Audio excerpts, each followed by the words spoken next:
মাসিকের সময় নারীদের যত্নে করণীয়। প্রথমত, পরিষ্কার পরিচ্ছন্নতা বজায় রাখা। নিয়মিত অন্তত 4 থেকে 6 ঘন্টা পর পর প্যাড বা কাপ পরিবর্তন করা উচিত।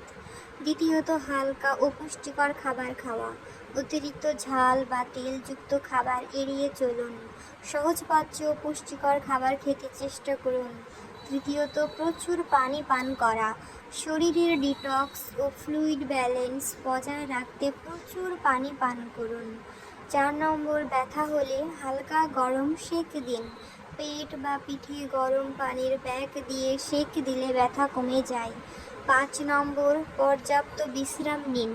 ক্লান্তি বেশি থাকলে শুয়ে বিশ্রাম নেওয়া জরুরি। 6 নম্বর, হালকা ব্যায়াম বা হাঁটা। একদম বিশ্রাম না করে হালকা হাঁটাহাঁটি করলে রক্ত চলাচল স্বাভাবিক থাকে। 7 নম্বর, স্যানিটারি হাইজিন বজায় রাখা। স্যানিটারি ন্যাপকিন ব্যবহারের সময় হাত পরিষ্কার রাখা খুবই জরুরি।